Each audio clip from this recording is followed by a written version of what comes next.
दोस्तों आज का हमारा टॉपिक है ऑर्थोनॉर्मल स्टेट्स या इस टॉपिक को कह सकते हैं ऑर्थोनॉर्मल फंक्शंस या क्वांटम मैकेनिक्स में इस टॉपिक को हम ऑर्थोनॉर्मेलिटी भी बोलते हैं। दोस्तों इस वीडियो को स्टार्ट करने से पहले एक बात बता देना चाहता हूं कि ये वीडियो किसी यूनिवर्सिटी के एग्जाम के लिए इम्पोर्टेंट बिल्कुल नहीं है। फॉर एग्जाम्पल अगर आप बीएससी में क्वांटम मैकेनिक्स पढ़ रहे हो और ये सोच रहे हो कि आज का ये वीडियो हमारे लिए काफी इम्पोर्टेंट होने वाला है, तो ये वीडियो बीएससी की क्वांटम मैकेनिक्स के लिए बिल्कुल इम्पोर्टेंट नहीं है। हाँ, एमएससी की क्वांटम मैकेनिक्स में आज के इस वीडियो से रिलेटेड क्वेश्चन पूछे जा सकते हैं। ये आपकी यूनिवर्सिटी के सिलेबस पे डिपेंड करता है। आज के इस वीडियो को बनाने का मेरा मेन पर्पज ये था कि आज का ये वीडियो कंपटीशन के एग्जाम के लिए काफी इंपॉर्टेंट है। जैसे जो बच्चे किसी अच्छी यूनिवर्सिटी से एमएससी करना चाहते हैं तो एमएससी का जो एंट्रेंस एग्जाम वो फेस करेंगे, उसमें इस टॉपिक से रिलेटेड क्वेश्चन आ सकते हैं। इनफैक्ट कोई गेट या नेट के एग्जाम में भी इस टॉपिक से रिलेटेड क्वेश्चन जरूर आ सकते हैं। इस वजह से आज का ये वीडियो मैं बना रहा हूं। तो स्टार्ट करते हैं आज का ये टॉपिक। दोस्तों ऑर्थोनॉर्मेलिटी को समझने से पहले क्वांटम मैकेनिक्स का एक और इम्पोर्टेंट टॉपिक हमें समझना पड़ेगा, जिसका नाम है इनर प्रोडक्ट।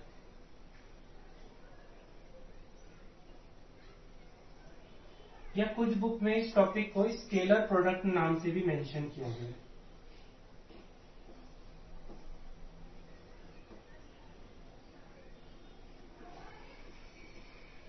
तो पहले क्वांटम मैकेनिक्स का ये टॉपिक जिसको हम इनर प्रोडक्ट या स्केलर प्रोडक्ट कह रहे हैं, पहले इसको समझ लेते हैं। तो if we have two functions psi x and phi x.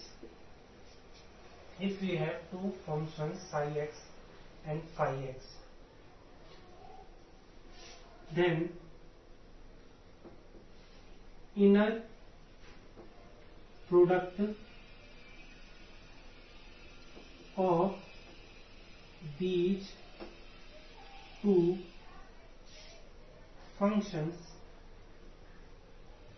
will be, तो फॉर एग्जाम्पल क्वांटम मैकेनिक्स में हमारे पास दो फंक्शंस हैं। ये फंक्शंस आइगन फंक्शन भी हो सकते हैं या state of a physical system भी हो सकते हैं। ठीक है, ये आप पे डिपेंड करता है कि आप कौन से फंक्शन यूज कर रहे हैं। बट मैंने दो जनरल फंक्शन ले लिए, एक साई एक्स और एक फाई एक्स, यानी दोनों फंक्शन हमारे फंक्शन ऑफ एक्स हैं। तो उन दोनों फंक्शन का इनर प्रोडक्ट क्वांटम मैकेनिक्स में कैसे डिफाइन किया जाएगा? साई कॉमा फाई, इसको एक ब्रैकेट में बंद करेंगे और बीच में कॉमा लगाएंगे। इस कॉमे का क्या मतलब होता है वो मैं बताता हूं। इस कॉमे से पहले की जो फंक्शन है, फॉर एग्जांपल इस कॉमे से पहले फंक्शन है साई, तो हमें इस फंक्शन का कॉम्प्लेक्स कंजुगेट साई स्टार लेना पड़ेगा। और जो ये दूसरा फंक्शन है जो कॉमे के बाद है, उसका कॉम्प्लेक्स कंजुगेट हम नहीं लेंगे, यानी उसे एज इट इज लिख देंगे। तो फॉर एग्जांपल दोनों फंक्शन ऑफ एक्स हैं, तो इसे भी फंक्शन ऑफ एक्स कर देते हैं और यहाँ पे फाई फंक्शन ऑफ एक्स, और इन दोनों का इंटीग्रेशन हो जाएगा एक्स के रिस्पेक्ट में, बिकॉज ये दोनों फंक्शन ऑफ एक्स हैं। ठीक है, अगर फॉर एग्जाम्पल ये दोनों फंक्शन डिफाइंड है, फॉर एग्जाम्पल हियर अगर ऐसा लिखा होगा, इफ जो हमारा एक्स है वो ए से बी तक की रेंज में एग्जिस्ट करता है, अगर ऐसी लाइन लिखी होगी, एक्स ए से बी तक की रेंज में एग्जिस्ट करता है, तो जो ये इंटीग्रेशन की लिमिट होगी वो ए से बी होगी। अगर ऐसी कोई रेस्ट्रिक्शन नहीं है तो हमारा स्केलर प्रोडक्ट क्या हो जाएगा? Psi phi is equal to minus infinity to plus infinity psi x, psi bracket में एक्स का स्टार फाई एक्स डीएक्स।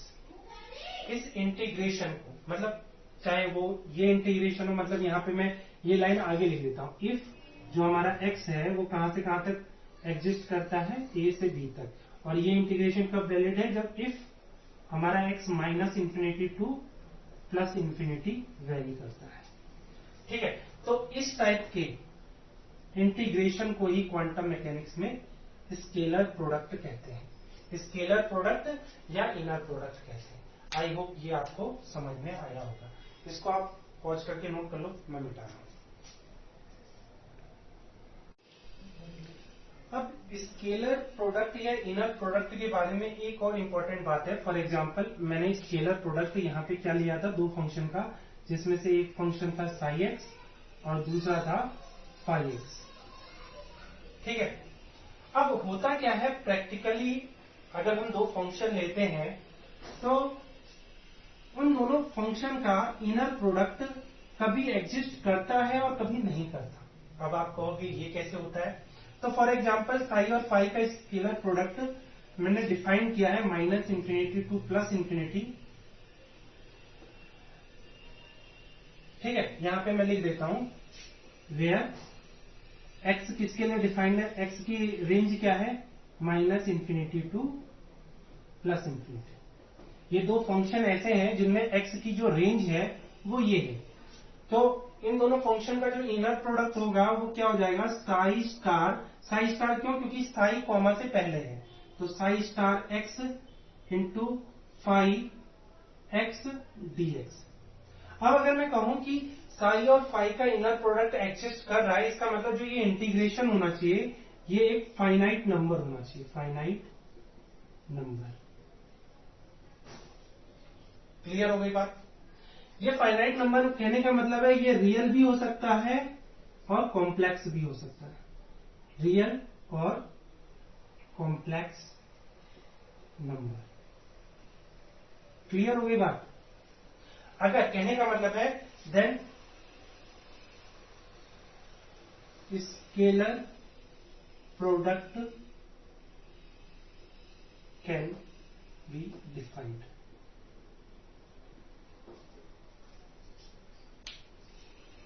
ठीक है, अगर ऐसी कंडीशन मिल रही है तभी मैं कहूंगा कि स्केलर प्रोडक्ट हमारा डिफाइंड है, can be defined. Otherwise scalar product exist करेगा नहीं। कहने का मतलब क्या है कि अगर मेरे पास फॉर एग्जांपल अब दो और फंक्शन ले लेते हैं, ठीक है, इफ ये यहां पे आगे लिख देते हैं, if psi comma phi bracket में, इसका मतलब साई और फाई का स्केलर प्रोडक्ट हो रहा है या इनर प्रोडक्ट हो रहा है। और अगेन अगर इसका integration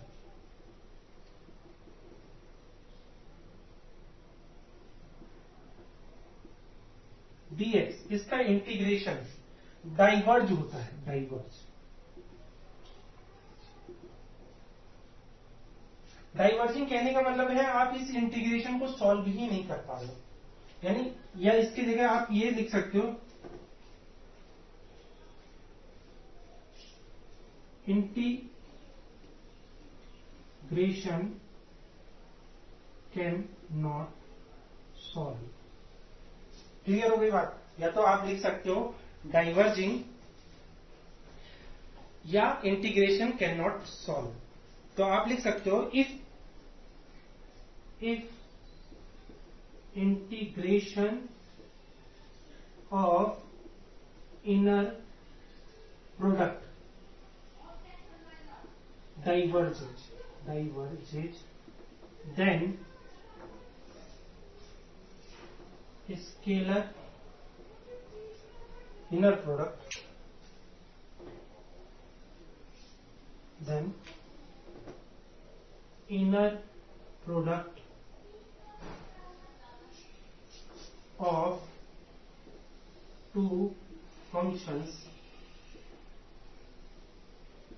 phi and psi does not exist। Clear हो गई बात। ठीक है, इसको पॉज करके नोट कर लो, मैं मिटा रहा हूं। तो जब हम इनर प्रोडक्ट या स्केलर प्रोडक्ट को अब समझ चुके हैं तो क्वांटम मैकेनिक्स में इस टॉपिक का यूज करके हम और भी डेफिनेशन बना सकते हैं शॉर्ट फॉर्म में। जैसे for example inner product oblique scalar product has following important conclusions।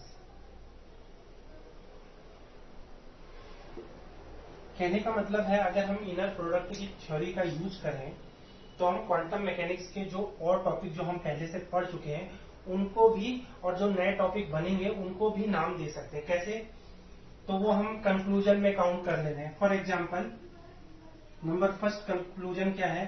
If inner product of to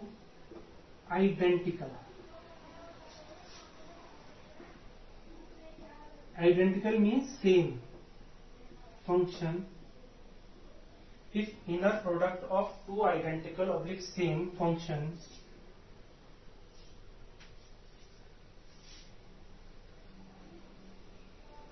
exist, then function is called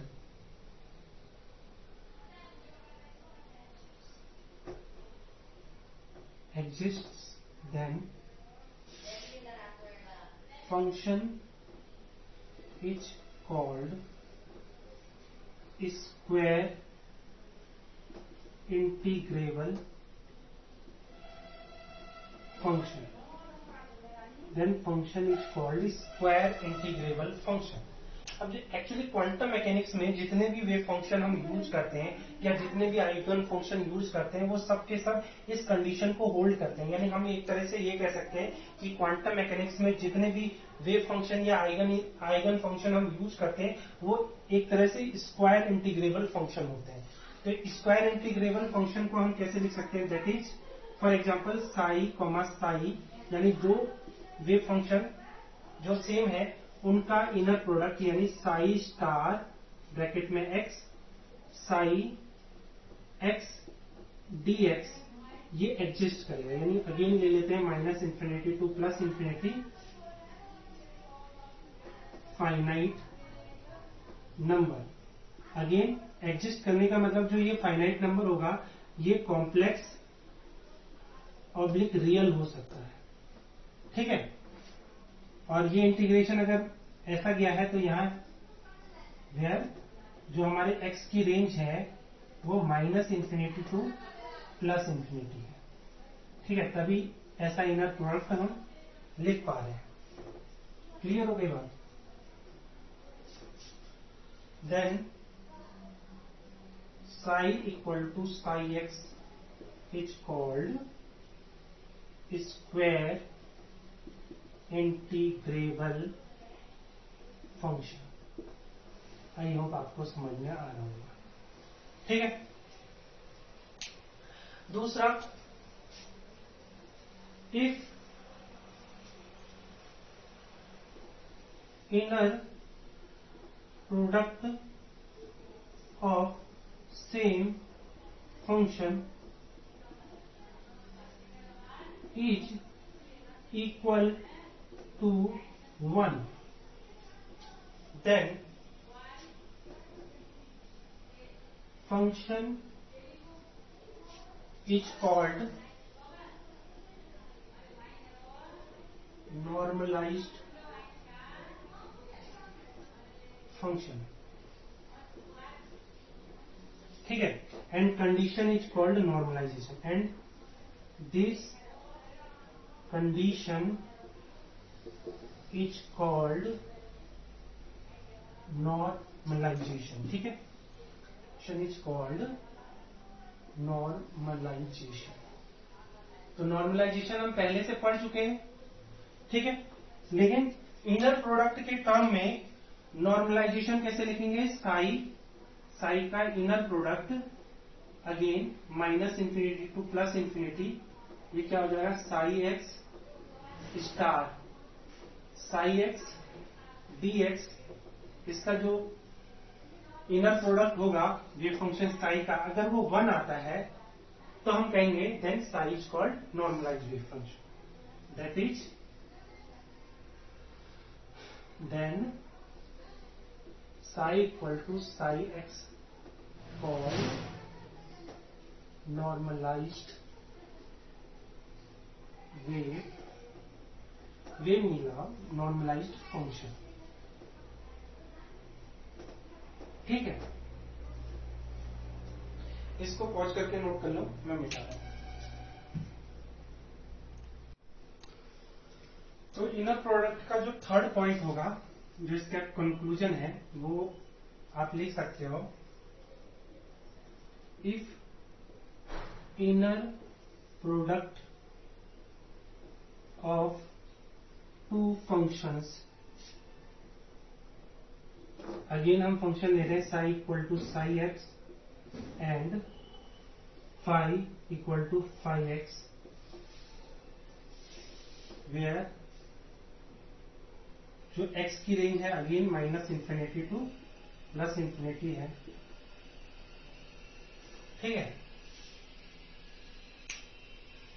इसे ब्रैकेट में डाल दो। ठीक है, if inner product of two functions, if inner product of to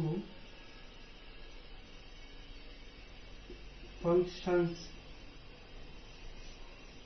वो function ये है, if inner product of two functions is equal to 0, then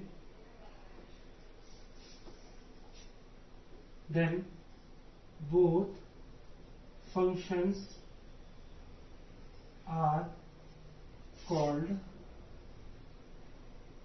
orthogonal। Clear हो गई बात? If inner product of two function is equal to 0, then both function are called orthogonal. Then both functions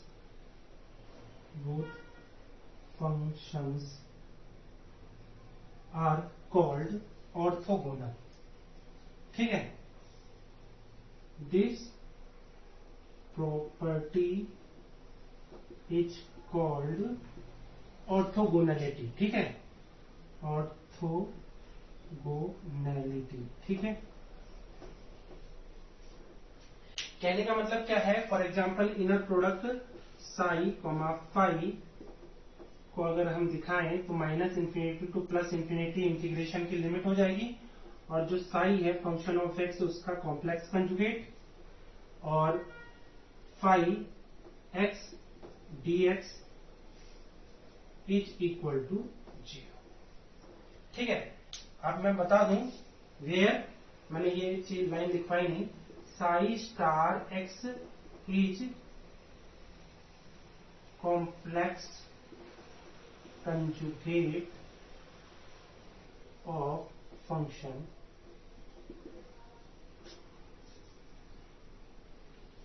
Sai x and psi x and phi x are,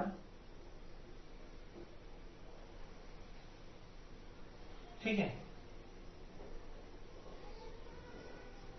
यहां and की नहीं, so psi x and phi x are orthogonal to each other. I hope आपको समझ में आ गया होगा। ठीक है, तो इनर प्रोडक्ट के टर्म में हमने क्या क्या समझा? इनर प्रोडक्ट के टर्म में हमने ये समझा कि स्क्वायर इंटीग्रेबल फंक्शन कौन से होते हैं, ठीक है, नॉर्मलाइज्ड फंक्शन कौन होते हैं, और ऑर्थोगोनल फंक्शंस कौन से होते हैं। आई होप आपको ये सब चीजें समझ में आई होंगी। तो इसको पॉज करके नोट कर लो, मैं मिटा रहा हूं। तो फाइनली अब इस वीडियो में ये समझते हैं कि क्वांटम मैकेनिक्स में ऑर्थोनॉर्मल स्टेट्स या ऑर्थोनॉर्मल फंक्शन किनको कहते हैं, या ऑर्थोनॉर्मेलिटी होता क्या है। ठीक है, तो डेफिनेशन लिख लेते हैं। If we have a set of functions oblique eigen states, ठीक है, आपकी मर्जी, स्टेट्स अच्छा नहीं लगता है इसलिए मैं आइगन स्टेट्स लिख दे रहा हूं। ठीक है, if we have a set of function oblique eigen states in which each function is orthogonal to any other function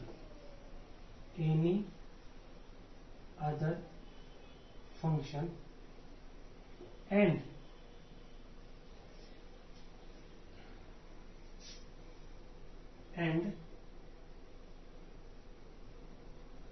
each function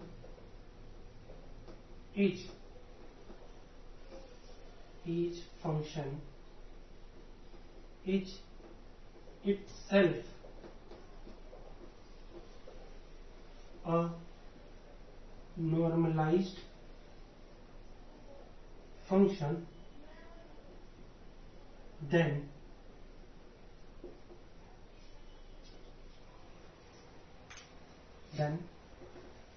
set of function oblique states. ठीक है, वो तो आप समझ ही लोगे. Then set of functions is called orthonormal states. orthonormal states. ठीक है. अब ये जो डेफिनेशन मैंने लिखी है इसका मतलब क्या है वो समझ लेते हैं. फॉर एग्जाम्पल, मेरे पास एक फिजिकल सिस्टम है. लेट आइगन, ठीक है,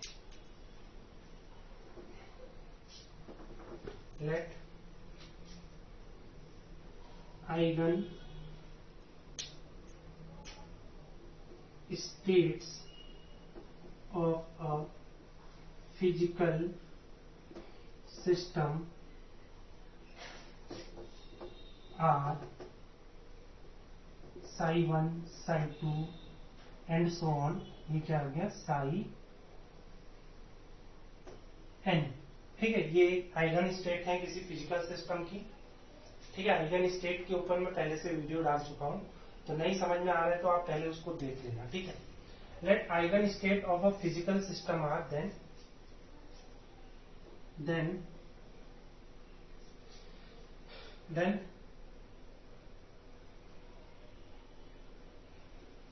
if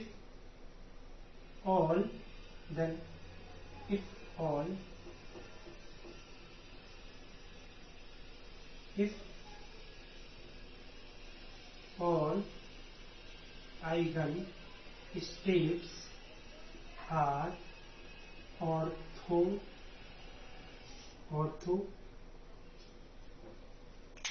राइटिंग बहुत खराब बन रही है.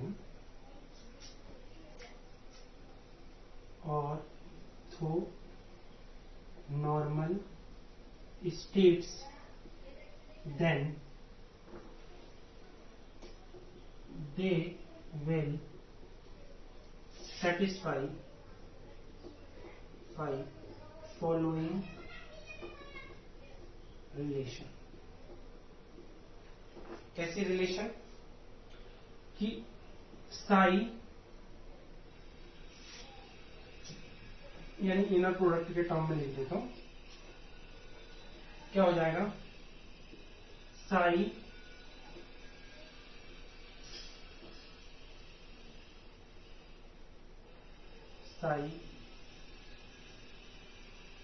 आई कॉमा साई जे. ठीक है, psi i comma psi j is equal to, आपको पता है क्या होता है वो, साई आई का स्टार बनेगा यानी साई आई का कॉम्प्लेक्स कंजुगेट और साई जे. और मैं अज्यूम कर रहा हूं कि सारे फंक्शन ऑफ एक्स है, तो ये इंटीग्रेशन डीएक्स हो जाएगा. Is equal to delta i j. अब आप कहोगे ये डेल्टा आई जे क्या है, तो मैं बता दूं. इसे कहते हैं क्रोनेकर डेल्टा. ठीक है, इसका नाम होता है क्रोनेकर डेल्टा. ठीक है, इसकी वैल्यू 1 होगी if I equal to J, ठीक है, और इसकी वैल्यू 0 होगी if I is not equal to J। I hope आपको समझ में आया। एक्सप्लेन करता हूं, पहले ये लाइन देख लो। कहने का मतलब है कोई दो फंक्शन I और J रिप्रेजेंट कर रहा है कि दो किसी फिजिकल सिस्टम की दो डिफरेंट आइगन स्टेट हैं, ठीक है, तो उनका इनर प्रोडक्ट किसके इक्वल हो जाए, क्रोनेकर डेल्टा के इक्वल हो जाए। अब क्रोनेकर डेल्टा क्या बताता है, अगर I और J इक्वल हो, कहने का मतलब है ये साई 1 हो ये भी साई 1 हो, या ये साई 2 हो ये साई 2 हो, या ये साई 3 हो ये साई 3 हो, तो इन दोनों का जो इनर प्रोडक्ट आएगा वो 1 आएगा। बट जब भी I इक्वल टू J नहीं है, जब भी I J के इक्वल नहीं है, कहने का मतलब अगर ये साई 1 है और ये साई 2 है, तो इनका जो इनर प्रोडक्ट आएगा वो 0 आएगा। अगर ये साई 2 है और ये साई 3 है तो इसके इनर प्रोडक्ट 0 आएगा। अगर ये साई 2 है और ये साई 5 है तब भी इनका इनर प्रोडक्ट 0 आएगा, because I is not equal to J के केस में आपका क्या कहते हैं, इनर प्रोडक्ट हमेशा 0 आएगा जब I is not equal to J है। Then this relation is called, then this relation of functions is called orthonormality। Orthonormality, I hope आपको ऑर्थोनॉर्मेलिटी का मतलब समझ में आ गया होगा। इसको मैं एक्सप्लेन करूंगा, आप चिंता मत करो, लेकिन पहले देख लेते हैं कि ये जो हमने डेफिनेशन लिखवाई है वो इस स्टेटमेंट से मैच कर रही है।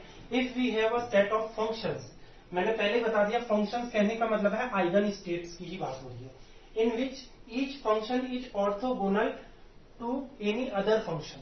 ऑर्थोगोनल में कहने का मतलब है जो एक फंक्शन वो दूसरे फंक्शन का ऑर्थोगोनल, कहने का मतलब उनका इनर प्रोडक्ट 0 आएगा, ठीक है। कब इनर प्रोडक्ट 0 आएगा, in which each function is orthogonal to any other function.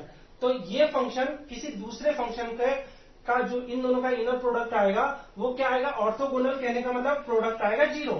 And each function is itself normalized, कहने का मतलब है अगर आइगन फंक्शन साई आई है तो उसका जब इनर प्रोडक्ट उसी के साथ करेंगे, यानी ये भी साई आई है ये भी साई आई है, तो उस केस में इन दोनों का इनर प्रोडक्ट नॉर्मलाइज होगा यानी इनर प्रोडक्ट आएगा 1, ठीक है। Then set of function is called orthonormal states, ठीक है। या अगर आइगन स्टेट्स के टर्म में लाइनें लिखना चाहते हो तो ये लाइनें आप नोट कर लेना। If we have a set of eigen states in which each, यहां पे states, in which each eigen states, आप सेंटेंस चेंज कर सकते हो, in which each eigen state is orthogonal to any other eigen states, ठीक है, eigen state and eigen states and each eigen states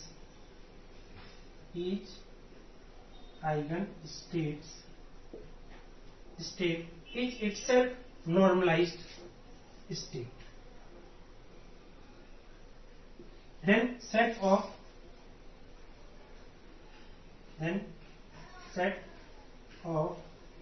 eigen state is called orthonormal states, ठीक है। आई think आपको समझ में आ रहा होगा, या तो आप पहले वाली डेफिनेशन जो मिटाने से पहले लिखी थी वो लिख लो, या क्योंकि मैंने लेट के बाद आइगन स्टेट्स के बारे में ही लिखा है तो आप भी आइगन स्टेट्स के बारे में ही लिख लो। If we have a set of eigen states in which each eigen state is orthonormal to any other eigen state and each eigen state is itself normalized state, then set of eigen states, then such a set, then this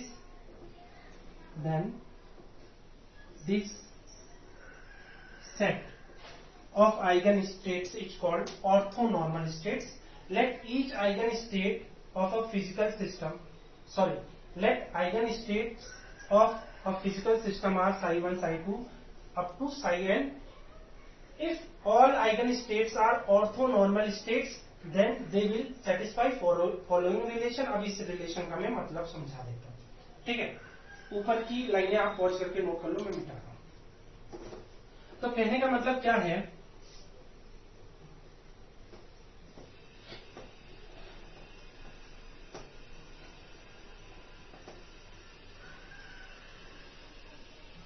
ये chronicle delta symbol को मैं समझाने की कोशिश करूंगा, क्योंकि बहुतों ने तो नहीं सुना होगा, ठीक है।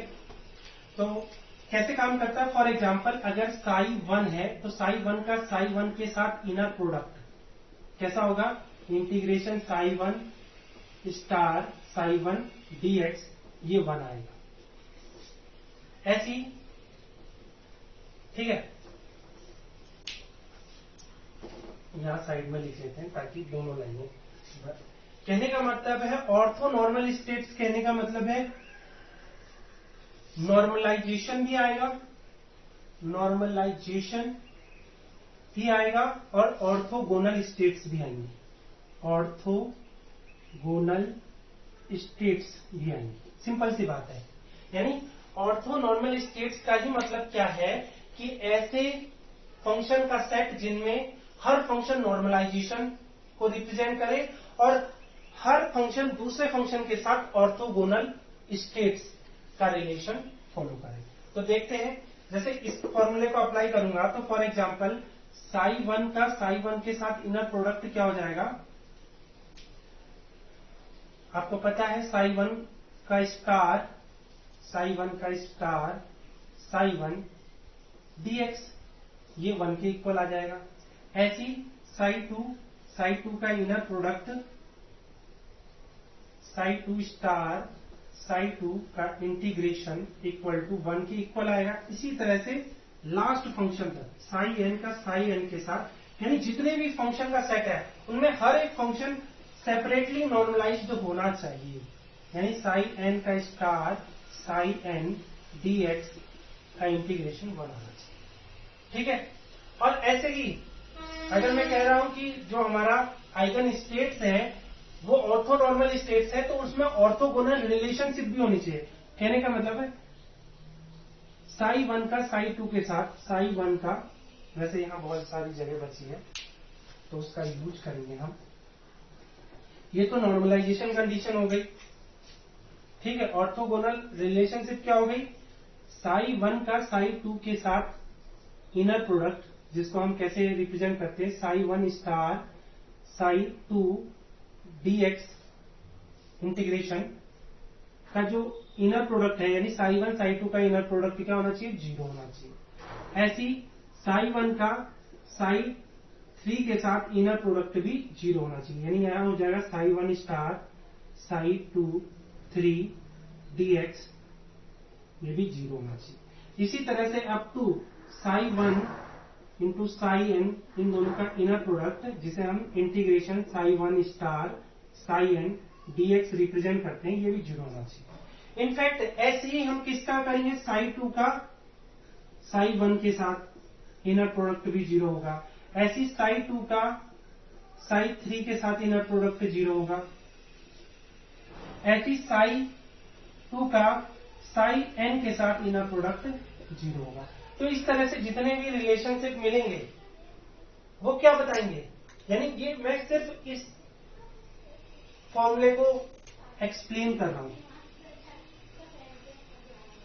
सिंपल सी बात है, जब तक आई इज, यानी ये सिचुएशन जब आई जे के इक्वल है, यानी ये वाली सिचुएशन, हमेशा हमें इंटीग्रेशन की वैल्यू 1 मिलेगी। इसका मतलब हर एक फंक्शन नॉर्मलाइज्ड है, ठीक है।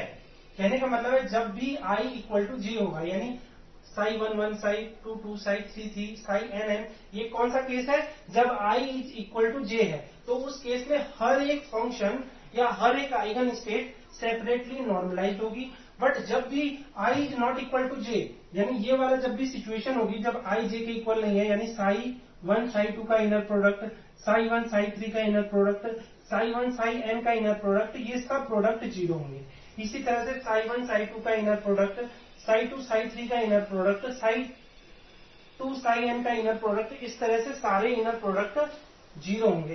तो इस तरह से हमें ये पता चल रहा है कि जो हमारा सेट है वो कैसा सेट है, ऑर्थोनॉर्मल स्टेट्स का सेट है या ऑर्थोनॉर्मल फंक्शंस का सेट है। और जो ये प्रॉपर्टी है किसी सेट की, किसी सेट ऑफ फंक्शन की जो ये प्रॉपर्टी है, उसी प्रॉपर्टी को हम क्या कहते हैं, then this relation is of functions is called orthonormality. I hope आपको ये ऑर्थोनॉर्मेलिटी का टॉपिक समझ में आया होगा। अब कैसे इस टॉपिक के ऊपर क्वेश्चन आते हैं वो भी एक बार देख लेते हैं। इसको आप वॉच करके नोट कर लो, मैं मिटा रहा हूं।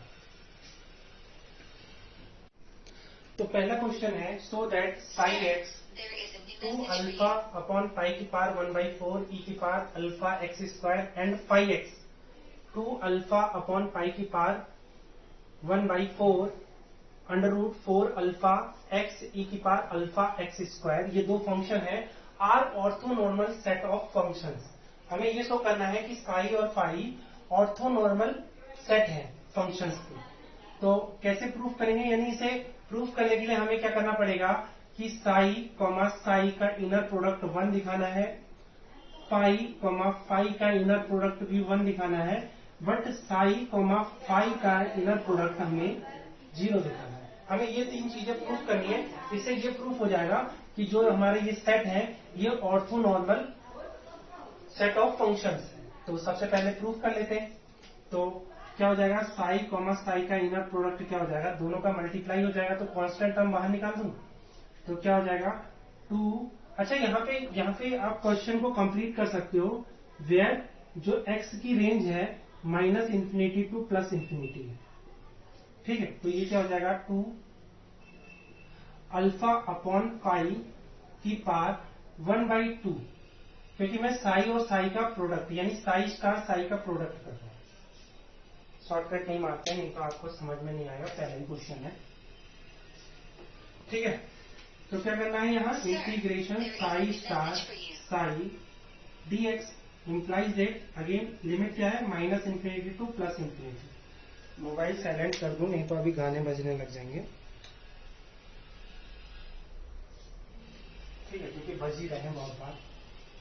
तो क्या हो जाएगा, साई स्टार यानी इसका स्टार, इसमें कोई कॉम्प्लेक्स नंबर है ही नहीं, आई है नहीं, तो साई स्टार भी सेम होगा, यानी ये हो जाएगा 2 अल्फा अपॉन पाई की पावर 1/4 ई की power minus alpha x square into, ये साई स्टार की वैल्यू होगी, साई की वैल्यू अगेन सेम ही रहेगी क्योंकि इसमें कोई कॉम्प्लेक्स नंबर है ही नहीं। तो 2 अल्फा अपॉन पाई की पावर 1/4 ई की power minus alpha x square dx। अच्छा, आपको पता है ये दोनों नंबर सेम है, बाहर निकल जाएंगे और एक पावर कम हो जाएगी, कहने का मतलब 2 अल्फा अपॉन पाई की पावर ये 1/2 हो जाएगी और इंटीग्रेशन हो जाएगा कहां से, -∞ टू +∞। यहाँ पे भी इंटीग्रेशन -∞ टू +∞, और क्या हो जाएगा e की power -2 alpha x square dx। ठीक है, ध्यान से देखें इस इंटीग्रेशन को। तो हमने पढ़ रखा है, अगर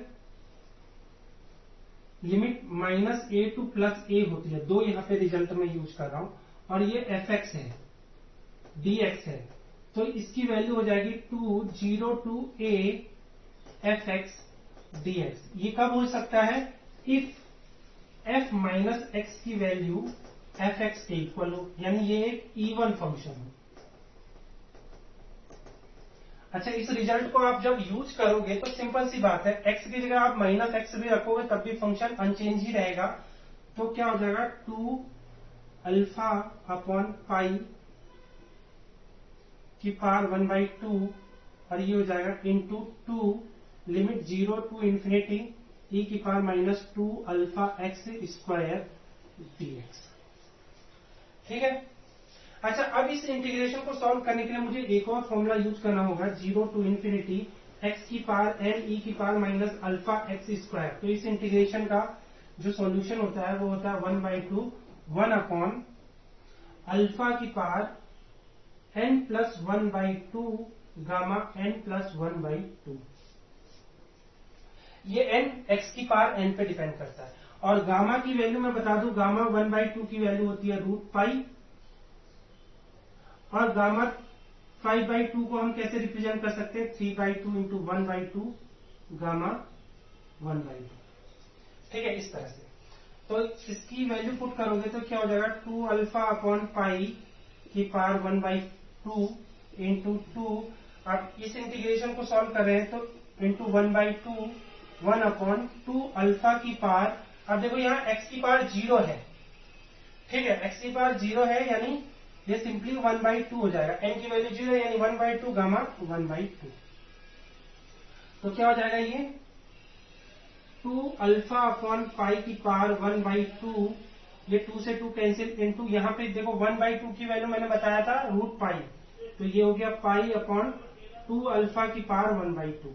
तो देखो ये दोनों सेम नंबर है बट रेसिप्रोकल है, तो ये कैंसिल होके ये 1 आ जाएगा। ठीक है, तो हमने ये प्रूफ कर दिया। ठीक है, इसको पॉज करके नोट कर लो, मैं मिटा रहा हूं।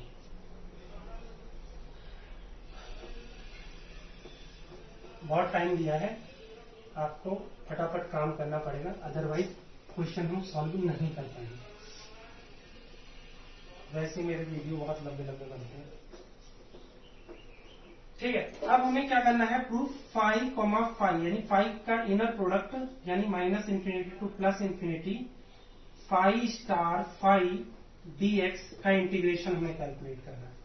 तो सिंपल सी बात है, फाई का एक्सप्रेशन हमें दिख रहा है, फाई क्योंकि इसमें कोई इमेजिनरी नंबर नहीं है तो फाई स्टार भी सेम रहेगा यानी 2 अल्फा अपॉन पाई की power 1/4 into 4 alpha under root, और ये हो जाएगा x e की power minus alpha x square. Limit वही रहेगी -∞ टू +∞। ठीक है, ये तो अभी फाई की वैल्यू रखी है मैंने, सॉरी फाई स्टार की वैल्यू रखी है। अब फाई की वैल्यू क्या हो जाएगी, अगेन सेम रहेगी 2 अल्फा अपॉन पाई की power 1/4 under root 4 alpha into x e की power minus alpha x square. ठीक है, और मल्टीप्लाई बाई dx। अब ये इंटीग्रेशन कंप्लीट हो गया। तो जब भी आप सॉल्व करोगे तो जो कॉमन चीजें हैं वो बाहर निकाल लोगे। 2 अल्फा अपॉन पाई की पावर ये हो जाएगी 1/2 और ये 4 अल्फा बाहर निकल आएगा और इंटीग्रेशन के अंदर रहेगा एक्स स्क्वायर ई की power minus 2 alpha x square dx। अच्छा, सेम थ्योरी है कि जब भी इंटीग्रेशन कुछ इवन फंक्शन वाला होता है तो हम इंटीग्रेशन को सॉल्व कर सकते हैं। तो ये हो जाएगा 2 अल्फा अपॉन पाई का की पावर 1/2 4 अल्फा इंटू यहाँ क्या हो जाएगा 2 और इंटीग्रेशन क्या हो जाएगा 0 टू इन्फिनिटी एक्स स्क्वायर ई की power minus 2 alpha x square dx। Integration solve करोगे तो 2 अल्फा ये क्या है पाई की पावर 1/2 इंटू 2 सॉरी ये है 4 अल्फा। अच्छा, अब इस इंटीग्रेशन को सॉल्व करोगे इंटू 2, इस इंटीग्रेशन को इसी फॉर्मूले से सॉल्व करोगे तो क्या हो जाएगा, मैं बता देता हूं। ये गामा 5/2 की वैल्यू रख दी, गामा 3/2 की वैल्यू देखो क्या होती है। गामा 3/2 की वैल्यू होती है 1/2 गामा 1/2 यानी 1/2 इंटू √पाई। ठीक है, क्योंकि आने वाली है तो आप जैसी वैल्यू पुट करोगे तो ये हो जाएगा 1/2, इस फॉर्मूले को अप्लाई करोगे तो, और क्या हो जाएगा 1/2 अल्फा की पावर 2 अल्फा की पावर हो जाएगी 3/2 गामा 3/2। तो वैल्यू पुट करोगे देखो ये 2 से 2 कैंसिल हो गया, 2 अल्फा अपॉन पाई की पावर 1/2 इंटू 4 अल्फा। अच्छा, यहाँ पे क्या हो जाएगा 1/2 alpha into under root 2 alpha होगा। ये 2 अल्फा की पावर 3/2 को ऐसे लिख सकते हैं और गामा 3/2 को मैं 1/2 अंडर रूट पाई लिख सकता हूं। ठीक है, वहां की चीजें यूज करी है। अब वो सारे फॉर्मूले मिटा दूं क्योंकि इनका काम हो चुका है। आप कहीं साइड में नोट कर लो, ठीक है, क्योंकि फॉर्मूला साइड में नोट करोगे तो गलती के चांसेस कम होंगे। तो क्या हो जाएगा ये 2 अल्फा अपॉन पाई की पावर 1/2 इंटू ये हो गया 4 अल्फा। अच्छा, इसको आप क्या लिख सकते हो, देखो ये 1/2 है, ये 2 अल्फा है, तो ये 1/4 अल्फा हो गया और ये pi upon 2 alpha, pi upon 2 alpha की पावर 1/2 हो गया। तो आपको दिख रहा है 4 अल्फा से 4 अल्फा कैंसिल आउट, और 2 अल्फा अपॉन पाई की पावर 1/2 से पाई अपॉन 2 अल्फा की पावर 1/2 कैंसिल आउट, यानी ये 1। तो हमने इस रिलेशनशिप को भी प्रूव कर दिया। ठीक है, इसको भी आप पॉज करके नोट कर लो, मैं मिटा रहा हूं। रिकॉर्डिंग हो रही है या बंद हो गई? ठीक है, अब फाइनल रिलेशन, इससे तो ये पता चल गया कि दोनों फंक्शन नॉर्मलाइज्ड हैं। ठीक है, ortho normal set of function को प्रूव करने के लिए फंक्शन सेपरेटली नॉर्मलाइज होने चाहिए और आपस में ऑर्थोगोनल होने चाहिए। तो लास्ट में अब हमें प्रूव करना है कि साई और फाई क्या है। ये क्या बता रहे हैं, then psi and phi are orthogonal to each other. ठीक है, तो सिंपल सी बात है, प्रूव कर देते हैं। तो साई फाई का इनर प्रोडक्ट क्या हो जाएगा, इंटीग्रेशन -∞ टू +∞। साई की वैल्यू है 2 अल्फा अपॉन पाई की पावर 1/4 e की power minus alpha x square, ये साई हो गया। और फाई की वैल्यू हो गई 2 अल्फा अपॉन पाई की पावर 1/4 इंटू √4 अल्फा, ठीक है, इंटू एक्स ई की power minus alpha x square. ठीक है, कांस्टेंट हम बाहर निकाल लो तो क्या हो जाएगा, 2 अल्फा अपॉन पाई की पावर 1/2 √4 अल्फा, और इंटीग्रेशन के अंदर क्या रहेगा, एक्स ई की power minus 2 alpha x square dx। ठीक है, लिमिट -∞ टू +∞। अब एक और ट्रिक हम इंटीग्रेशन की जानते हैं। अगर इंटीग्रेशन -a टू +a है और ये फंक्शन f(x) dx है, तो इसकी वैल्यू 0 हो जाएगी इफ f माइनस एक्स की वैल्यू -fx होगी। इसे हम ऑड फंक्शन कहते हैं। ठीक है, तो सिंपल सी बात है, जब आप x की जगह -x रखोगे तो ये फंक्शन इसी फॉर्मूले की तरह बिहेव करेगा। इसका मतलब इंटीग्रेशन आएगा 0। तो इससे प्रूफ होता है, hence psi and phi are orthogonal to each other. ठीक है, इसको पॉज करके नोट कर लो, मैं मिटाऊंगा।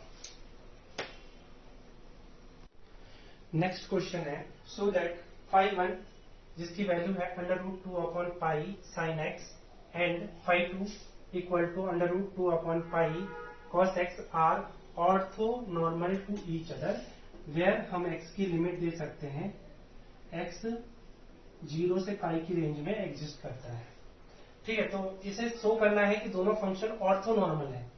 तो अगेन हमें क्या सॉल्व प्रूफ करना है कि फाई 1 का इनर प्रोडक्ट फाई 1 के साथ 1 के इक्वल होना चाहिए, फाई 2 का इनर प्रोडक्ट फाई 2 के साथ नॉर्मलाइज्ड होना चाहिए, 1 आना चाहिए, बट फाई 1 फाई 2 का इनर प्रोडक्ट 0 होना चाहिए। यही चीज प्रूफ करनी है, तो कर देते हैं। तो फाई 1 का इनर प्रोडक्ट क्या होगा, इंटीग्रेशन फाई 1 का स्टार फाई 1 dx, लिमिट है 0 टू पाई। अब सिंपल सी बात है कि इसमें कोई कॉम्प्लेक्स नंबर है नहीं, तो फाई 1 स्टार सेम होगा फाई 1 के, तो क्या हो जाएगा, ये integration √2 upon pi sine x into √2 upon pi sine x, ये dx 0 टू पाई। ठीक है, तो इक्वल टू क्या हो जाएगा, 2 अपॉन पाई इंटीग्रेशन 0 टू पाई, ये क्या हो जाएगा, साइन स्क्वायर एक्स dx। एक फॉर्मूला हम जानते हैं, यहां साइड में लिख देता हूं, cos 2 theta equal to 1 minus 2 sine square theta. ठीक है, तो यहां से हमें क्या पता चला, sine square theta is equal to 1 minus cos 2 थीटा अपॉन 2। तो इंटीग्रेशन के लिए हमें ये फॉर्मूला यूज करना पड़ेगा। तो क्या हो जाएगा, ये 2 अपॉन पाई इंटू 1/2 इंटीग्रेशन के अंदर 0 to pi 1 minus cos 2x dx। जब आप इंटीग्रेशन करोगे ये 2 से 2 कैंसिल, तो ये हो जाएगा 1/पाई। इंटीग्रेशन करने के बाद ये आएगा x माइनस कॉस का इंटीग्रेशन साइन 2x/2 और लिमिट रखोगे 0 to पाई। तो सिंपल सी बात है, जब भी अपर लिमिट और लोअर लिमिट पुट करोगे तो आंसर आएगा, क्योंकि साइन की वैल्यू पाई पे भी 0 होती है और x पे भी 0 होती है, या 2 पाई पे भी 0 होती है और x इक्वल टू 0 पे भी 0 होती है। यानी आंसर आएगा 1/पाई into pi is equal to 1। I think आपको समझ में आ रहा होगा। ठीक है, ऐसी φ2 का φ2 के साथ इनर प्रोडक्ट भी 1 आना चाहिए। कहने का मतलब φ2 भी नॉर्मलाइज होना चाहिए। तो देख लेते हैं। तो इंटीग्रेशन 0 to पाई φ2 का star φ2 dx is equal to integration 0 to pi √π/2/पाई √2/पाई। क्या हो जाएगा? φ2 की वैल्यू है cos x, फिर φ2, ये तो φ2 स्टार की वैल्यू है। φ2 की वैल्यू है, क्योंकि कॉम्प्लेक्स नंबर है ही नहीं तो दोनों सेम होगा, dx। तो इंटीग्रेशन cos सॉल्व करोगे तो ये हो गया 2/पाई इंटीग्रेशन लिमिट 0 to पाई, ये हो जाएगा cos स्क्वायर x dx। अब मैं बता दूं, इस फॉर्मूले को और आगे बढ़ाओगे तो एक और फॉर्मूला मिलता है cos 2 theta equal to 2 cos square theta minus 1। तो यहां से हमें क्या मिल सकता है? cos स्क्वायर x की वैल्यू मिल सकती है 2/पाई इंटू 1/2 इंटीग्रेशन के अंदर 0 to pi 1 plus cos 2x dx। I think आपको समझ में आ रहा होगा। ठीक है, तो क्या हो जाएगा? 2 से 2 कैंसिल, तो यहां क्या बनेगा? 1/पाई इंटीग्रेशन 0 to पाई, और या इंटीग्रेशन सॉल्व कर दो तो क्या आ जाएगा? आएगा x प्लस कॉस का integration sine 2x/2, limit put करोगे 0 to पाई, तो आपको रिजल्ट मिलेगा 1/पाई का मल्टीप्लाई पाई से होगा, यानी 1। तो हम देख रहे हैं कि दोनों φ1 और φ2 सेपरेटली नॉर्मलाइज्ड है। ठीक है, ये पहली कंडीशन थी। अब दोनों आपस में, उन दोनों का इनर प्रोडक्ट क्या होना चाहिए? ऑर्थोगोनल होना चाहिए। तो देख लेते हैं ऑर्थोगोनल है या नहीं है। यानी φ1 का इनर प्रोडक्ट φ2 के साथ क्या हो जाएगा? Integration 0 to pi φ1 star φ2 dx। तो क्या हो जाएगा? 0 to पाई अंडर रूट 2/पाई। φ1 की वैल्यू क्या है? साइन x, और φ2 की वैल्यू क्या है? 2/पाई cos x dx। तो इंटीग्रेशन को सॉल्व करोगे तो 2/पाई बाहर आ जाएगा, इंटीग्रेशन लिमिट 0 to पाई, ये हो जाएगा sign x cos x dx। ठीक है, तो इसको और सॉल्व करोगे तो 1/पाई integration limit 0 to pi 2 sine x cos x क्या हो जाएगा? Sign 2x dx। तो साइन 2x का इंटीग्रेशन क्या होता है? -1/पाई। साइन का इंटीग्रेशन क्या होता है? cos 2x/2, लिमिट 0 to पाई। ठीक है, तो जब लिमिट रखोगे तो क्या हो जाएगा? 1/2 पाई कर देना, 2 को नीचे से हटा देना, तो ये हो जाएगा cos 2x 0 to पाई।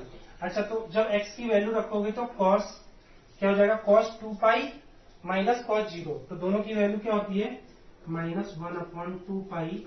यानी लिमिट जब पुट करोगे तो ये आएगा 1 - 1। 1 - 1 यानी 0, यानी आंसर 0। आई थिंक आपको समझ में आ रहा होगा। ठीक है, तो साइन का इंटीग्रेशन माइनस का कॉस, तो कॉस का ये जो 2 है नीचे, उसको हम बाहर ले आए, तो इस तरह से। ठीक है, तो इसको पॉज करके नोट कर लो, मैं मिटाता हूं। नेक्स्ट क्वेश्चन है, सो दैट ψ1 जो कि एक मैट्रिक्स है 1 0 एंड ψ2 जो एक और मैट्रिक्स है 0 1 की आर ऑर्थोनॉर्मल स्टेट्स। अब आप कह रहे होगे कि सर आप आइगन फंक्शन एक मैट्रिक्स को क्यों बता रहे हो? ठीक है, तो मैं आपको इसका जवाब, अगर आपको ढूंढना है तो मैंने इससे जस्ट पहले वाला वीडियो जिसका नाम दिया था आइगन वैल्यू आइगन फंक्शन या आइगन वैल्यू आइगन स्टेट, वो वाला वीडियो आप देख लो, तो उसपे मैंने ये क्लियर किया है कि क्वांटम मैकेनिक्स में आइगन स्टेट्स मैट्रिक्स भी हो सकती है और फंक्शन भी हो सकता है। तो यहाँ पे हमने आइगन स्टेट्स एक मैट्रिक्स दिखाई है। जैसे मैं मैट्रिक्स के बारे में बता दूं तो मैट्रिक्स को जनरली हम कैसे लिखते हैं, A11, A12, A13, A21, A22, A23। तो इस तरह से जो ये मैट्रिक्स है ये 2x3 की मैट्रिक्स है। अब जो हमने स्टेट्स यहाँ दिखाई है वो कौन सी मैट्रिक्स है, A11, A21। तो यहाँ पे जो भी मैंने मैट्रिक्स यूज की है वो 2x1 के ऑर्डर की है। आई थिंक आपको मैट्रिक्स के बारे में इतनी जानकारी पहले से थी। तो यहाँ पे जो दोनों हमारी स्टेट्स हैं वो 2x1 मैट्रिक्स की फॉर्म में है, ठीक है। और हमें ये प्रूफ करना है कि ये ऑर्थोनॉर्मल स्टेट्स हैं। ऑर्थोनॉर्मल स्टेट्स है कहने का मतलब क्या है, मुझे यहाँ प्रूफ करना है कि साई 1 का इनर प्रोडक्ट 1 होगा, साई 2 का इनर प्रोडक्ट 1 होगा, बट साई 2 का इनर प्रोडक्ट 0 होगा। क्लियर हो गई बात। तो सिंपल सी बात है कि अगर ऐसा है तो मैं प्रूफ कर सकता हूं। तो यहां पे मैं बता दूं, जब ये फंक्शन नहीं होते हैं तो उस केस में इनका इनर प्रोडक्ट कैसे डिफाइंड है, यानी साई 1 का इनर प्रोडक्ट क्या होगा कि साई 1 मैट्रिक्स का ट्रांसपोज कंजुगेट साई 1, ठीक है। इसे हम क्या कह रहे हैं, साई 1, ये साई 1 के ऊपर जो डैगर है इसको कहते हैं, ये प्लस नहीं है, ये प्लस से थोड़ा सा डिफरेंट है, इस टाइप का सिंबल है कि प्लस की जो नीचे वाली लाइन है वो थोड़ी लंबी है, तो इसको डैगर बोलते हैं। तो ये डैगर क्या रिप्रेजेंट करता है, each complex transpose conjugate, transpose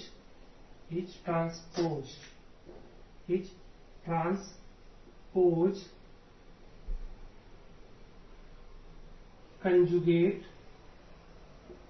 of Sai.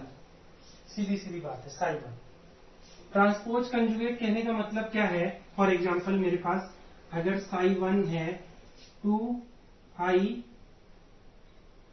और ये है 3+i है, अगर मेरे पास ये साई 1 है तो ट्रांसपोज कंजुगेट क्या हो जाता है, साई 1 का ट्रांसपोज कंजुगेट ये मैट्रिक्स हो जाएगी, ये क्या है 2x1 की है तो ये 1x2 की मैट्रिक्स हो, सॉरी ये किसकी है 3x1 की मैट्रिक्स है तो ये 1x3 की मैट्रिक्स हो जाएगी।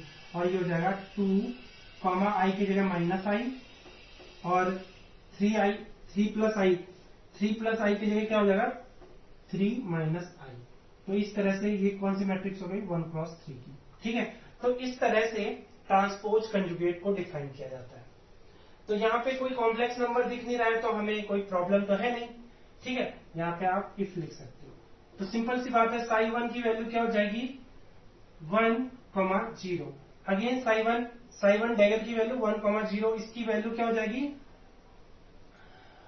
1,0। तो क्या हो जाता है जब मल्टीप्लाई होता है, तो आपको पता है मैट्रिक्स का मल्टीप्लाई कैसे होता है, तो ये 1 + 0 यानी 1। तो यहां से हमने पता कर लिया कि जो साई 1 का इनर प्रोडक्ट है साई 1 के साथ वो 1 है।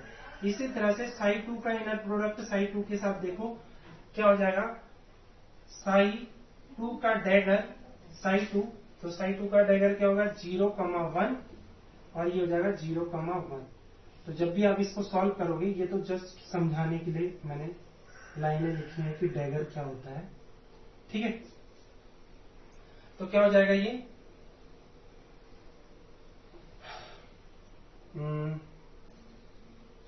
0 + 1 यानी 1। तो यहां से हमने ये प्रूफ कर दिया है, ये प्रूफ कर दिया है। अब तीसरा है साई 1 का इनर प्रोडक्ट साई 2 के साथ, तो क्या हो जाएगा ये साई 1 क्या है 1,0, सॉरी साई 1 का डैगर होगा, साई 1 का डैगर और साई 2। तो साई 1 डैगर क्या हो जाएगा 1,0 और ये मैट्रिक्स क्या हो जाएगी 0,1। तो आपको पता है ये क्या हो जाएगा, प्रोडक्ट कैसे होता है 1 का 0 से मल्टीप्लाई प्लस 0 का 1 से मल्टीप्लाई, यानी 0 + 0 यानी 0। तो इस तरह से हम देख रहे हैं कि साई 1 साई 2 क्या है, ऑर्थोनॉर्मल स्टेट्स है। तो इसको पॉज करके नोट कर लो, मैं मिटा रहा हूं। नेक्स्ट क्वेश्चन है, सो दैट अगेन यहाँ पे दो मैट्रिक्स है, φ1 I0 की मैट्रिक्स है एंड I2 0 I की मैट्रिक्स है, और प्रूफ करना है so that φ1 φ2 are orthonormal. Orthonormal, ठीक है। यानी अगेन मुझे क्या प्रूफ करना है कि φ1 का इनर प्रोडक्ट φ1 के साथ 1 आना चाहिए, φ2 का इनर प्रोडक्ट φ2 के साथ 1 आना चाहिए, बट φ1 का इनर प्रोडक्ट φ2 के साथ 0 आना चाहिए, ये प्रूफ करना है। तो सिंपल सी बात है, प्रूफ करते हैं। φ1 का इनर प्रोडक्ट φ1 के साथ, तो क्या हो जाएगा, क्योंकि ये मैट्रिक्स है तो क्या होता है यहाँ पे φ1 का ट्रांसपोज कंजुगेट φ1, तो ट्रांसपोज कंजुगेट में क्या होता है, मैट्रिक्स चेंज होती है, प्लस जो कॉम्प्लेक्स नंबर है उसमें i माइनस आई से रिप्लेस हो जाता है। तो φ1 में i की जगह क्या लिखोगे आप, -i, 0, और φ1 की वैल्यू की मैट्रिक्स सेम उतार लोगे i0, तो प्रोडक्ट करोगे तो क्या हो जाएगा, -i² + 0, यानी i² की वैल्यू हमें पता है, i² की वैल्यू होती है -1, तो माइनस तो पहले से है, तो यानी ये हो जाएगा। तो यहां से ये प्रूफ कर दिया कि φ1 का इनर प्रोडक्ट φ1 के साथ 1 ही आ रहा है, इसका मतलब φ1 नॉर्मलाइज है। ऐसी φ2, φ2 क्या हो जाएगा, तो φ2 का ट्रांसपोज कंजुगेट φ2, तो φ2 का ट्रांसपोज कंजुगेट क्या हो जाएगा, 0 i की जगह -i, और ये क्या हो जाएगा 0 i, प्रोडक्ट करोगे तो 0 -i², तो i² की जगह -1 लिखोगे तो +1 हो जाएगा। अब देखो φ1 और φ2 का इनर प्रोडक्ट क्या हो जाएगा, φ1 का ट्रांसपोज कंजुगेट φ2, φ1 का ट्रांसपोज कंजुगेट यानी -i, 0, और φ2 मैट्रिक्स क्या हो गई, 0 i। तो आपको सिंपल सी बात पता है, क्या हो जाएगा, -i का मल्टीप्लाई 0 से होगा और 0 का मल्टीप्लाई +i से होगा, यानी ओवरऑल रिजल्ट 0। तो यहां से हम प्रूफ कर चुके हैं कि जो φ1 φ2 है, ये दोनों मैट्रिक्स भी क्या है, ऑर्थोनॉर्मल है। ठीक है, इसको पॉज करके नोट कर लो, मैं मिटा रहा हूं। नेक्स्ट क्वेश्चन है, इफ साई इक्वल टू, ये भी एक मैट्रिक्स है, -3i, 2 + i, 4, एंड फाई, ये भी एक मैट्रिक्स है, 2 - i, 2 - 3i, calculate inner product of psi, phi and phi, psi. ठीक है, तो कैसे सॉल्व करेंगे इसे, अगेन साई, फाई का इनर प्रोडक्ट क्या हो जाएगा, psi dagger phi, psi dagger आप जानते हो क्या होता है, ट्रांसपोज कंजुगेट, तो क्या हो जाएगा, 3 की जगह -3i की जगह 3i हो जाएगा, कॉमन 2 + i की जगह 2 - i हो जाएगा, और 4 की जगह 4 ही रहेगा। ठीक है, और दूसरी मैट्रिक्स क्या हो जाएगी, सेम उतर जाएगी, क्या हो जाएगा, 2 - i, 2 - 3i। क्लियर हो गई बात। मल्टीप्लाई करोगे तो क्या हो जाएगा, इस 3i का मल्टीप्लाई 2 से होगा 6i, इस 2 - i का मल्टीप्लाई -i से होगा, यानी +2 - i का मल्टीप्लाई हो जाएगा -i से। ठीक है, प्लस 4 का मल्टीप्लाई होगा 2 - 3i से। ठीक है, इसको सॉल्व करते हैं तो क्या हो जाएगा, ये 6i और ये हो जाएगा -2i + i² + 8 - 12i। ठीक है, तो यहां पे क्या हो जाएगा आपका, ये 6i - 2i क्या हो जाएगा, 4i, और ये i² माइनस का 1 हो जाता है, +8, और ये माइनस का 12i। तो आंसर क्या हो जाएगा, 8 - 1 क्या हो गया, 7, और 4i - 12i यानी -8i। ये आंसर फर्स्ट हो गया। ठीक है, अब ऐसी 5, साई का इनर प्रोडक्ट क्या हो जाएगा। ठीक है, मैं आपको यहाँ पे ये, क्योंकि क्वेश्चन बुक से लिया है मैंने, मैं बता दूं कि इस इनर प्रोडक्ट को अगर हम कैडब्रा नोटेशन में देखेंगे तो ये साई फाई ऐसे लिखेंगे, और इसको हम फाई साई ऐसे लिखेंगे कैडबरा नोटेशन में, ठीक है। तो ये एक तरह से कैडबरा नोटेशन में क्या होगा, साई फाई ऐसे इन दोनों का इनर प्रोडक्ट दिखाएंगे, और इसमें इनका इनर प्रोडक्ट कैसे दिखाएंगे, फाई साई। आई थिंक आपको समझ में आ रहा होगा, ठीक है। कैडबरा नोटेशन या जो डिराक नोटेशन है कैडबरा की, वो मैं उसके ऊपर कोई नया वीडियो बनाऊंगा, बट इस वीडियो में बस आप समझ लो कि इनर प्रोडक्ट को ऐसे भी शो करते हैं, ठीक है। या फिर हम इनको इस स्टेट्स को ऐसे भी रिप्रेजेंट कर सकते हैं, ठीक है, इस तरह से। तो कैडबरा नोटेशन पे मैं एक वीडियो बनाऊंगा अलग से, बट यहाँ पे जस्ट समझा रहा हूं कि एग्जाम में अगर इस नोटेशन से भी क्वेश्चन आता है तो आपको सॉल्व क्या करना है, ठीक है। ठीक है, कहने का मतलब है ये साई कोमा फाई जो स्मॉल ब्रैकेट में था जिसको हम इनर प्रोडक्ट कहते हैं, उसको ऐसे भी लिखते हैं।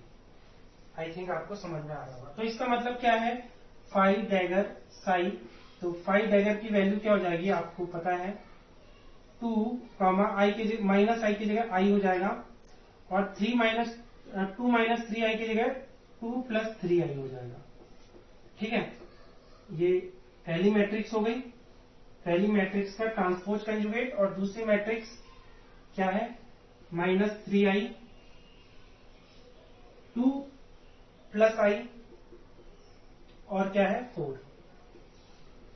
अब प्रोडक्ट करोगे तो आपको क्या पता क्या करना है, 2 का 3i से मल्टीप्लाई होगा तो माइनस का 6i हो गया, आई का इससे मल्टीप्लाई करना है 2 प्लस आई के साथ, तो प्लस आई इंटू 2 प्लस आई, प्लस ये 2 प्लस 3i का 4 से मल्टीप्लाई करना है, यानी 4 का मल्टीप्लाई होगा 2 प्लस 3i से।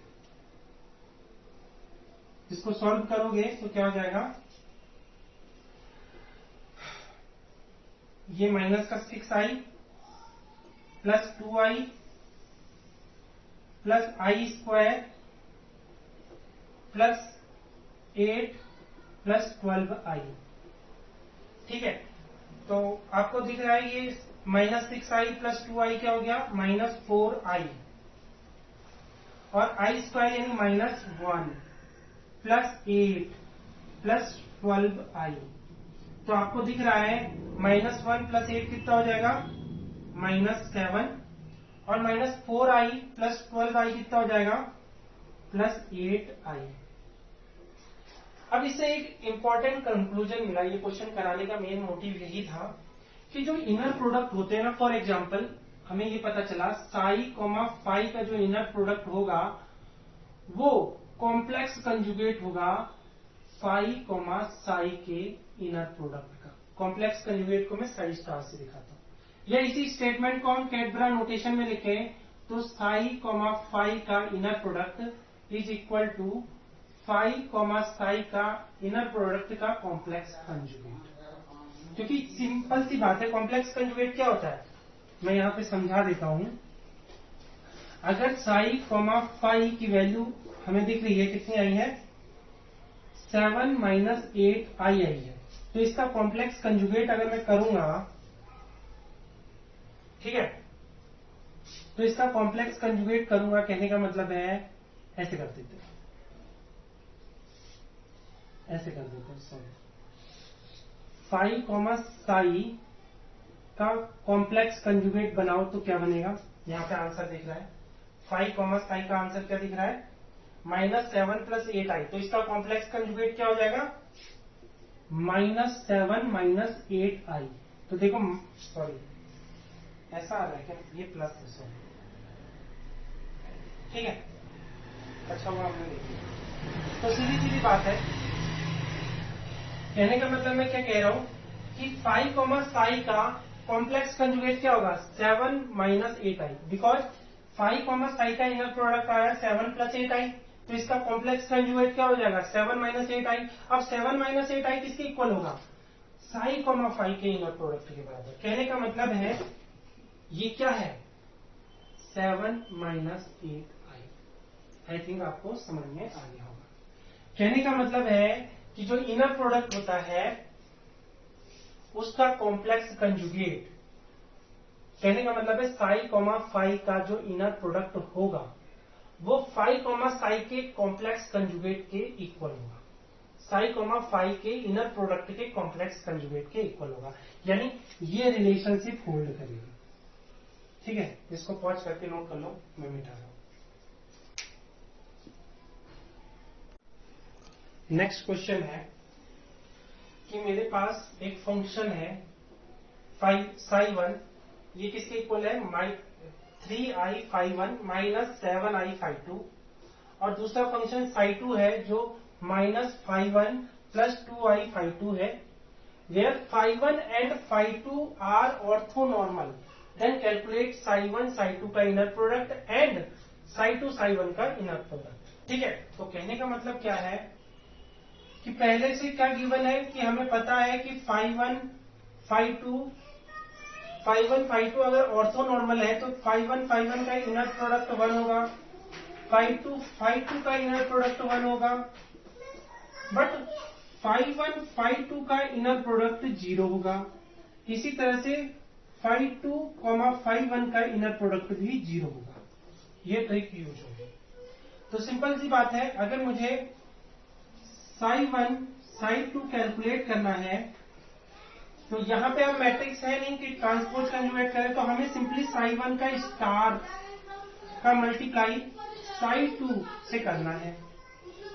क्लियर हो गई बात? तो साई वन स्टार यानी साई वन का कॉम्प्लेक्स फॉर्म, तो कॉम्प्लेक्स कंजुगेट क्या हो जाएगा, 3 की जगह 3i की जगह माइनस 3i हो जाएगा, फाई वन प्लस, ठीक है, माइनस 7i की जगह प्लस 7i हो जाएगा, फाई टू।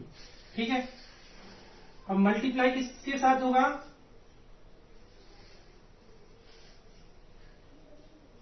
ठीक है, कॉमा लगा दे, आपकी मर्जी। ठीक है, तो ऐसी कर देते हैं, आपको बस समझना है कैसे करना है। और साई टू ऐसे ही उतार देना है, तो minus phi one plus 2i phi two. ठीक है, अब सिंपल सी बात है, जब आप इसका प्रोडक्ट करोगे तो अगेन अब फंक्शन का प्रोडक्ट होगा, यानी फंक्शन का, यहाँ पे देखो सिंपल सी बात है, phi one phi two function थे तो उनका इनर प्रोडक्ट हो रहा है, यहाँ पे sorry Sai one psi to function थे तो इनर प्रोडक्ट हो रहा है। अब यहाँ पे फाई वन फाई टू भी फंक्शन है तो इनका इनर प्रोडक्ट होगा, तो कैसे होगा, सिंपल सी बात है, इसका पहले इसके साथ इनर प्रोडक्ट होगा तो क्या हो जाएगा, माइनस 3i माइनस 1 यानी plus 3i inner product of phi one phi two, plus again minus 3 का प्लस 3 से माइनस 3i फाई वन का इनर प्रोडक्ट होगा 2i फाई टू के साथ, तो क्या हो जाएगा, मल्टीप्लाई हो जाएगा, तो minus 6i square phi one phi two inner product. फिर क्या हो जाएगा, इस 7i फाई टू का इनर प्रोडक्ट फाई वन के साथ, तो ये हो जाएगा minus 7i phi two phi one inner product, और फिर इस 7i का 7i फाई टू का मल्टीप्लाई 2i फाई टू से होगा, तो क्या हो जाएगा, plus 14i square phi two inner product. आपको पता है ये 0 हो जाएगा, ये 0 हो जाएगा, अरे ये फाई वन ही है, ठीक है, ये 0 नहीं है क्योंकि माइनस 3i फाई वन का माइनस फाई वन से हुआ तब जाके ये टर्म आया, तो ये नॉन जीरो रहेगा, ये 0 ये 0। अब तुम्हें पता है कि phi one phi two orthonormal function है तो ये वाली इक्वेशन होल्ड करेगी, तो क्या हो जाएगा, ये 3i और वो क्या हो जाएगा माइनस 14। आंसर सही है, आंसर तो दिख ही नहीं रहा। ठीक है, तो क्या इसे ऐसे लिख सकते हैं, माइनस 14 प्लस 3i। अब ऐसे मुझे क्या करना है, phi two psi one calculate करना है, इसका इनर प्रोडक्ट करना है, तो सीधे सीधी बात है, साई टू का कॉम्प्लेक्स कंजुगेट क्या हो जाएगा, माइनस फाई वन और ये हो जाएगा -2i52।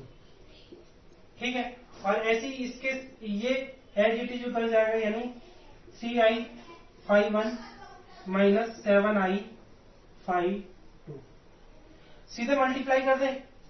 चलो एक बार इसे लॉन्ग कट से करेंगे, फिर अगले क्वेश्चन में शॉर्टकट टेक्निक यूज करूंगा। सीधे सीधे जो जीरो टर्म आएंगे उनको मैं इग्नोर कर दूंगा, ठीक है। और जिनका प्रोडक्ट 1 आता है उसको ही मैं लिखूंगा, जैसे कि यहाँ पे और यहाँ पे हो रहा है। फिर से अगेन -51 का इनर प्रोडक्ट 3i51 से क्या हो जाएगा, -3i5151। ठीक है, फिर इसका प्रोडक्ट इसके साथ होगा तो +7i5152।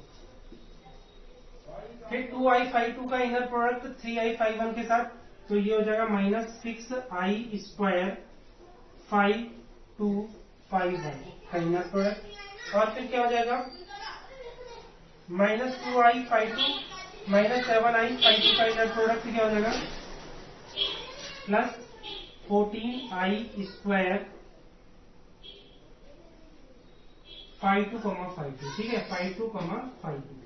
सीधी सीधी बात है, आपको पता है ये जीरो होने वाला है, ये जीरो होने वाला है। कैसे? क्योंकि ये दोनों ऑर्थोनॉर्मल है। तो क्या हो जाएगा, ये -3i और वो हो जाएगा -14। ठीक है, यानी इसे ऐसे लिख सकते हैं -14 -3i। तो यहां पे अगेन ये चीज प्रूफ हो रही है कि जो हमारा psi2 psi1 का जो स्टार है, स्टार यानी कॉम्प्लेक्स कंजुगेट, जब आई की जगह -i रखोगे तो वो किसके इक्वल हो जा रहा है, वो इक्वल हो जा रहा है psi1 psi2 के इनर प्रोडक्ट के। और इसकी वैल्यू क्या आ रही है, -14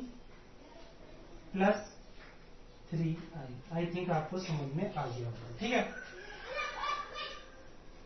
ठीक है, इसके पॉज करके नोट कर लो, मैं मिटा दूं। तो इस वीडियो का ये लास्ट क्वेश्चन है, if psi =i51 +3i52 -53 and काई, इसको काई बोलते हैं, इसकी वैल्यू है 51 -i52 +5i53। ठीक है, हमें कैलकुलेट करना है psi1 और psi और काई का inner product and chi psi का inner product if 51 52 53 are orthonormal. Are orthonormal कहने का मतलब है 51 का इनर प्रोडक्ट 1 होगा, 52 का इनर प्रोडक्ट 1 होगा, 53 का इनर प्रोडक्ट 1 होगा। बट इसके अलावा यानी 51 52 53 और 53 51 इन सबका इनर प्रोडक्ट 0 होगा। यही होता है ऑर्थोनॉर्मल का मतलब। तो सिंपल सी बात है, साई काई का इनर प्रोडक्ट क्या होगा, साई का कॉम्प्लेक्स कंजुगेट यानी साई स्टार काई। तो साई स्टार की वैल्यू हो जाएगी -i51 -3i52 -53। ठीक है, और काई की वैल्यू क्या हो जाएगी, 51 -i52 +5i53। आपको पता है 51 का 51 के साथ इनर प्रोडक्ट एग्जिस्ट करेगा, 52 का 52 के साथ इनर प्रोडक्ट एग्जिस्ट करेगा, और 53 का 53 के साथ ही इनर प्रोडक्ट एग्जिस्ट करेगा, और सारे प्रोडक्ट क्या होंगे, 0 होंगे।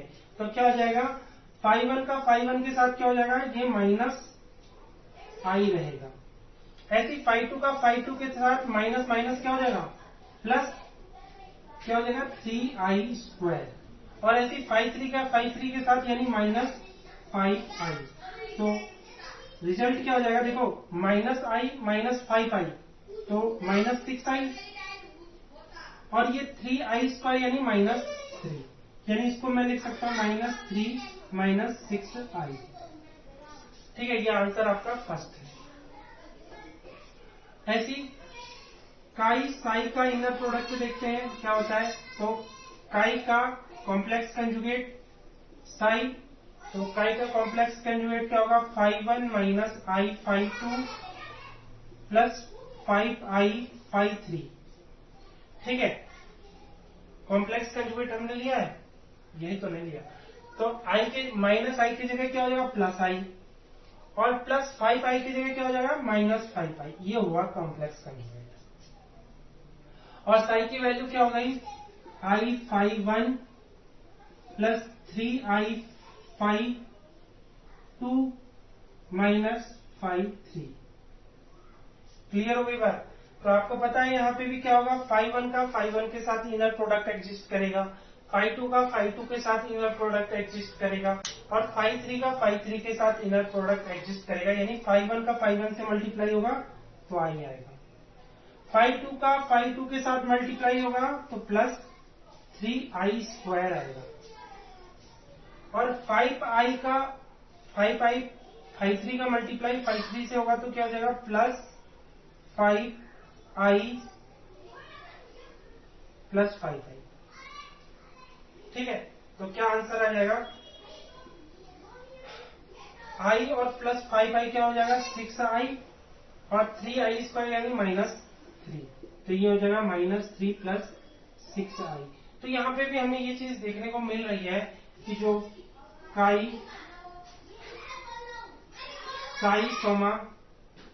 का जो प्रोडक्ट है वो काई साई के प्रोडक्ट के कॉम्प्लेक्स कंजुगेट के बराबर है, जिसकी वैल्यू क्या आ रही है -3 -6 आ रही है। ठीक है, तो आई होप आपको ये इनर प्रोडक्ट, क्वांटम मैकेनिक्स में जो इनर प्रोडक्ट की जो थ्योरी यूज की जाती है, आई थिंक आई होप मैं आपको वो थ्योरी समझाने में कामयाब हुआ होगा। तो इस वीडियो में इतना ही, ओके बाय।